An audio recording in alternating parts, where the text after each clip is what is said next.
Bienvenue dans les mondes ésotériques. Je suis Chokri, hypnothérapeute et médium. Aujourd'hui, je partage avec vous une nouvelle expérience tirée de mon parcours. Ouvrez votre esprit et plongeons ensemble dans les mondes invisibles.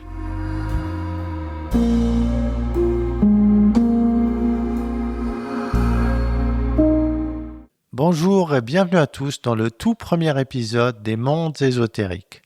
Aujourd'hui, je voulais faire une réflexion sur la question suivante. Sommes-nous tous médiums? Est-ce que c'est un don? Est-ce que c'est plutôt une malédiction? Avant de répondre à cette question ou à ces questions, si l'on définissait d'abord la médiumité, ou plutôt les médiumités, parce qu'il n'y en a pas qu'une. La médiumité, c'est pas forcément la grand-mère gitane qui pèse plus de 100 kilos dans sa caravane avec sa grosse boule de cristal et ses cartes de tarot qui vous lit l'avenir dans les lignes de la main ou dans la mare de café. Là, je caricature au maximum le trait afin que vous vous rendiez compte de l'image véhiculée par les films et les séries. Donc pour moi, un médium n'est pas forcément quelqu'un qui prédit l'avenir. On appelle plutôt cela un voyant. Celui qui dit prédire l'avenir, mais à mon avis, ils sont plus aveugles que voyants. On verra que les voyants se trompent souvent et sont inexacts dans leurs prédictions. Ça va, je vous ai pas perdu jusque-là, vous êtes toujours vivant, vous êtes toujours là. Bon, on peut continuer. Un médium, c'est quelqu'un qui a accès au monde ésotérique, au monde invisible si vous voulez.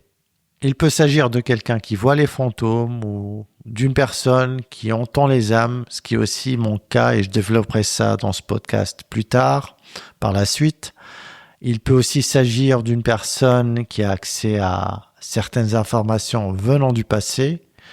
Elle croise quelqu'un, elle a accès à son passé, comme une fiche technique en fait. Quand je dis passé, ça peut être sur cette ligne de temps, ce passé terrestre actuel, de la personne, par exemple des infos sur son enfance, sur sa famille, sur ses traumas, ses joies, certains événements, ou des vies dites antérieures mais qui, selon moi, sont des vies parallèles. Je ferai à l'occasion un épisode où je développerai en profondeur ce sujet. Le médium peut aussi sentir une odeur particulière, par exemple une odeur de cigare, alors qu'il y a un fantôme lié à la personne qu'il consulte qui adorait de son vivant fumer les cigares. C'est un exemple que je donne, hein. Ça peut être aussi autre chose. Hein. La personne peut recevoir un pincement au cœur, des douleurs dans le ventre, les poils qui s'irrissent. Elle peut avoir froid alors qu'il fait hyper chaud. Plein de signes que le médium sait ou ne sait pas encore décoder. Ça vient avec le temps et l'expérience. Est-ce que le médium est voyant? Il peut avoir accès à certaines informations sur un futur probable, je dis bien probable, dans le sens où il y a plusieurs lignes temporelles et plusieurs futurs possibles. Donc les infos qui sont orientées sur le futur sont toujours à prendre avec des pincettes. Maintenant, quels sont les types de médiumnité? On va aller dans le détail. On commence par tout ce qui est clairvoyance. C'est la capacité de voir des images, des visions, des scènes dans l'invisible. Soit on les voit à l'œil nu, soit on les a dans la tête et on voit certaines scènes, certaines images par rapport à la personne ou par rapport à quelque chose de particulier. Cette clairvoyance peut décrire le passé, peut venir du futur, peut être en lien avec un fantôme, un esprit, un humain, enfin dans plein de situations. On y reviendra au cours des épisodes dans des exemples concrets. La clairaudience, c'est l'aptitude à entendre des voix ou des messages spirituels, souvent décrits pour certains comme des chuchotements ou des sons distincts. Pour ma part, c'est plus télépathique. La clairsentience, c'est le ressenti des émotions ou des sensations physiques, c'est ce que j'ai décrit. Vous pouvez rentrer dans un endroit, avoir les poils qui s'irrissent. Si, par exemple, la maison est hantée, qu'il y a des entités, qu'il y a des fantômes. Vous pouvez avoir une douleur au ventre, vous pouvez avoir un pincement au cœur, même ressentir des entités qui vous touchent des fois. Hein. Ou comme un vent qui vous glisse sur la peau. Hein. Des fois, ça peut être un fantôme qui est juste à côté. Donc, la personne peut se connecter soit aux fantômes, soit aux entités, soit au lieu, soit à un objet aussi, soit à la personne en face. Elle peut se connecter à divers temps, présent, passé, futur. Elle peut aussi se connecter à des vies antérieures, dites antérieures mais parallèles, comme j'ai dit. On a aussi l'écriture automatique, une pratique où les médiums reçoivent des messages mais ne contrôlent pas leur plume. Ils prennent un stylo et ça s'écrit mécaniquement. Le médium n'a aucune idée de ce qu'il va écrire et l'écriture, elle vient, ça peut être semi-mécanique aussi. Il est conscient mais il ne contrôle pas ses mains. Et souvent, ça peut venir des entités, ce genre d'écriture automatique. On a le channeling, c'est une forme particulière de médiumité qui permet aux entités qui se font passer pour des guides ou des anges de parler à travers la personne, de prendre quasiment possession du médium et de parler à travers lui. Ça peut être effrayant des fois quand la canalisation est assez puissante pour certains. C'est une technique que j'utilisais en hypnose ésotérique au début, mais voyant que ça ne changeait rien de particulier à canaliser, on prenait plus de risques qu'autre chose. J'ai demandé à mes télépathes, je reviendrai sur la notion de télépathe dans certains épisodes, je leur demandais juste de discuter avec les âmes ou de parler aux entités qu'ils voyaient, de leur ordonner de partir ou certaines choses. Donc voilà, ils ne canalisaient plus rien, ni âme, ni entité, ni fantôme, ni rien. On a aussi la psychométrie, c'est une forme de médiumité où le médium il perçoit des infos, des émotions, des souvenirs ou des énergies en touchant un objet. Il touche un objet, puis boum, ça le replonge dans le passé. Ou même en touchant certaines personnes. J'ai eu une patiente en blessure de l'âme, elle a eu ce don qui a explosé chez elle après la thérapie sur les blessures de l'âme. Donc elle a eu ce don-là qui a émergé. On parlera aussi des façons dont les dons de médiumité émergent. Il faut savoir que les objets absorbent des vibrations énergétiques et gardent en eux certains souvenirs. Et certains médiums, en touchant ces objets, arrivent à lire, à décoder ces souvenirs pour obtenir des informations du passé ou du présent. Certaines émotions associées à l'objet. Il peut s'agir d'un tableau, d'un diamant, d'une pièce archéologique. Souvent, certains médiums psychométriques, en touchant par exemple un bijou, ils peuvent décrire un événement lié à ce bijou. Quelqu'un a été tué, qui était propriétaire de ce bijou, a été volé, il a été ci. Ils peuvent vraiment décrire certaines scènes, certaines choses qu'ils voient par rapport à ça. On a aussi les voyageurs astraux, qui eux font des sorties de corps durant leur sommeil et peuvent visiter certains lieux, communiquer avec le monde de l'invisible, voyager à travers les dimensions, le tout en étant très lucide. C'est une forme de médiumité aussi. On a la méditation aussi qui permet d'élargir sa conscience et de communiquer et voyager dans certains lieux. D'étendre aussi nos sens.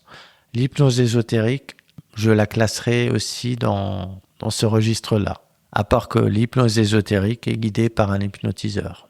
On a aussi les phénomènes extrasensoriels qui permettent de se projeter dans un endroit particulier, d'étendre notre vue, notre ouïe, le goût, l'odorat et le toucher. Ces techniques sont aussi utilisées notamment par les grandes nations pour de l'espionnage. Je vous invite aussi à lire les livres de Robert Monroe. Il en parle en long, en large et en travers. On a les plantes de vision telles que l'ayahuasca. On a d'autres plantes qui permettent aussi d'accéder aux mondes invisibles. On a certaines substances telles que des acides, le LSD, la DMT, certains champignons hallucinogènes, la MDMA, qui permettent aussi d'avoir accès aux mondes invisibles, à certains événements du passé qui sont enfouis, voire des vies antérieures.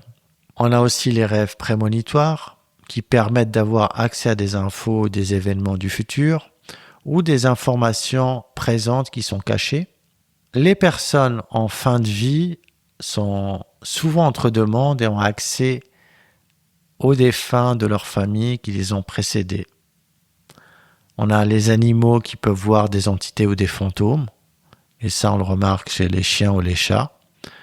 On a aussi certains autistes qui, eux, peuvent voir des entités ou des fantômes, ils ont accès à des mondes invisibles. Alors, commençons par la première question. Sommes-nous tous médiums ? C'est par là qu'il faudrait commencer. On va dire que 90% de nous sommes médiums à des degrés différents. Il y en a qui sont nés avec. Vous verrez beaucoup d'enfants de moins de 6 ans vous dire qu'ils ont vu telle entité, telle forme, tel fantôme, tel personnage, par-ci, par-là, chez eux ou autres qu'ils ont parlé avec. Après, avec le formatage de l'école et des parents, leurs capacités sont bloquées et le mental reprend le relais. D'ailleurs, lorsque j'effectue des soins ésotériques sur des enfants de moins de 6 ans ou des animaux, bien sûr avec l'accord des parents, les effets sont assez rapides dans la matière.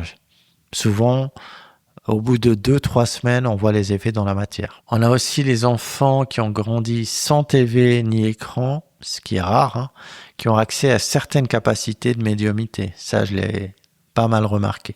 Certains enfants gardent leur capacité jusqu'à l'âge de l'adolescence, et là, beaucoup d'entre eux décident de fermer les portes de la médiumnité.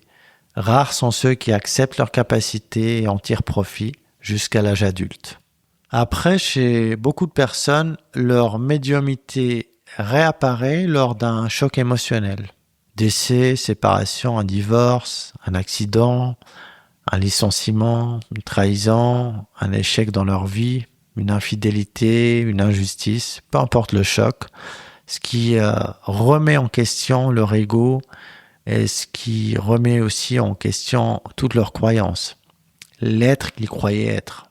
Un viol va souvent, comme trauma violent, ouvrir des portes invisibles qui déclenchent la médiumnité. On a aussi les attaques d'entités qui, je dirais, obligent la personne à déclencher cette médiumnité comme mécanisme de défense. Pareil pour les attaques de sorciers avec de la magie noire. Ça provoque exactement la même chose. Il peut y avoir un déménagement dans un logement où il y a un portail énergétique. Pareil, ça peut déclencher une médiumnité spontanée. La Kundalini, quand on fait du yoga ou de la méditation, elle peut déclencher la médiumnité et l'accès au monde invisible. Une retraite spirituelle peut aussi déclencher certaines capacités. On a aussi les EMI, expériences de mort imminente, qui peuvent déclencher la médiumnité chez certains. J'ai eu beaucoup de patients en thérapie, après leur EMI ou après leur sortie de coma, ils ont des dons de médiumnité qui se sont déclenchés. Pour ma part, ça s'est déclenché après plusieurs chocs émotionnels qui m'ont forcé, ils m'ont bien forcé à travailler sur mon ego. Du coup, il y a eu un nettoyage émotionnel et l'évolution peu à peu de ma thérapie sur les blessures de l'âme, ça m'a amené à faire évoluer ma thérapie au fur et à mesure des années. En ce qui me concerne, c'était après un choc, j'ai pris 21 jours où c'était très compliqué de travailler sur moi-même, c'est un travail intense. Puis après, il y a eu l'apparition de nouvelles capacités, ou plutôt l'émergence de capacités enfouies. Ces remises en question, je dirais, et ces périodes de métamorphose de 21 jours arrivent tous les 7 ans. Chacun a son cycle. Je ne sais pas si tout le monde a un cycle, mais en tout cas, pour ma part, c'est tous les 7 ans. Entre-temps, il y a des événements difficiles qui m'arrivent, qui demandent moins de ressources pour être gérés. Comme grand événement, il y a eu mon déménagement en Suisse, donc changement de continent. J'ai grandi en Afrique du Nord, j'arrive en Suisse. Du jour au lendemain, il y a tout mon environnement qui change. Il y a une séparation aussi à un moment avec mon fils.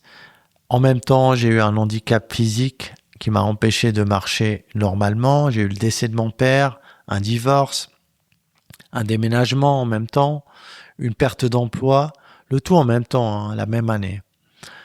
J'ai aussi eu une séparation amoureuse avec une femme. Avec cette femme, j'ai partagé 5 vies antérieures. Donc, il y avait des liens karmiques extrêmes. Et le dernier choc fut une grande perte financière et une grosse remise en question. À chaque événement, j'avais des capacités qui apparaissaient, des projets qui se réalisaient juste après, et des grands changements de vie, tels que des changements de pays, de situation professionnelle ou même de copine. Le dernier événement arrivé a révélé ma clairaudience d'une manière télépathique, où les âmes viennent spontanément me parler. J'ai mis un lien vers mon site web où j'explique tout ça. Vous pourrez le voir dans la description de ce podcast. Il faut dire aussi que j'ai un style de vie très minimaliste, très nomade, sans attache. Ça correspond aux nombreuses prises de conscience, mais aussi à la volonté de mon âme dans cette incarnation. Maintenant, est-ce une malédiction ou un don d'être médium? Alors, les 3 premières semaines qui ont suivi ma clairaudience, c'était carrément le bordel. Partout où j'allais, dans les cafés, dans la rue, les âmes des personnes venaient me parler et voulaient transmettre un message. Bref, ça n'arrêtait pas, ça parlait de partout et je devais livrer des messages à des gens que je connaissais pas. Donc j'avais pas le contrôle de ce robinet, c'était tout le temps ouvert. J'ai eu beaucoup de mal à fermer le robinet, à comprendre comment ça fonctionnait. En tout cas, les 3 premières semaines, c'était un enfer. Après aussi, comme malédiction, quand j'étais enfant, je voyais aussi les entités dans la maison. C'était pas très drôle non plus, mais après, on s'y habitue et on n'y fait plus gaffe, on n'y fait plus attention. Voilà. Ça ne m'empêchait pas de dormir tant que ces entités ne venaient pas m'embêter ou faire du bruit. Donc, oui, au début, ça peut être une malédiction, mais par la suite, sans que je le choisisse, mon âme m'a demandé, comme le parrain, comme dans le film Le Parrain, hein, c'est-à-dire elle m'a fait une offre que je pouvais pas refuser, c'est de faire des lectures d'âme et d'ajouter ce service sur mon site web. Donc, vous savez que quand on n'écoute pas ce que nous demande son âme, on le paye cash et très cher. Donc, j'ai préféré écouter. Du coup, voilà, j'ai commencé ce service, puis les soins. C'était l'âme du patient qui me disait quoi faire, vu que j'avais plein d'outils thérapeutiques. Donc, c'était beaucoup plus simple au final. Hein. Mais je parlerai de ça dans d'autres épisodes, des soins énergétiques et des lectures d'âme. Je pense que pour le tout premier épisode, c'est tout bon. Si vous souhaitez partager vos témoignages à ce sujet, si vous-même vous avez des dons de médiumnité, comment c'est apparu, vous souhaitez raconter ça, amenez vos témoignages, ajoutez votre pierre à l'édifice.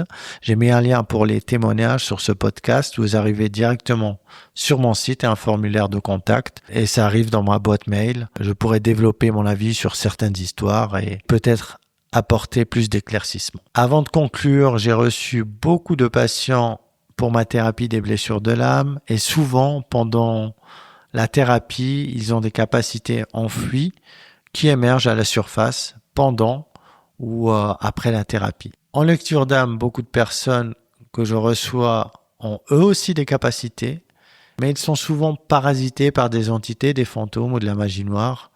Soit émotionnellement, il y a des traumas et un environnement toxique qui les empêche d'avoir ou d'utiliser ces capacités. Une fois le nettoyage fait, c'est comme une renaissance pour eux en fait. Comme je l'ai dit tout à l'heure, quand ça vous arrive, au début ça peut ressembler à une malédiction, toutes ces capacités, mais après, une fois que vous apprenez à les gérer, c'est ok. Avant que j'oublie, il y a une part de génétique qui fait que certains auront plus de facultés que d'autres. Et oui, on n'est pas tous égaux génétiquement, mais la médiumnité, ça se travaille aussi. Certains la travaillent aussi avec des chamans qui peuvent les aider à faire émerger leur médiumnité. Voilà tout pour cet épisode des mondes ésotériques. Si vous avez aimé, abonnez-vous, likez et partagez. À bientôt pour de nouvelles aventures.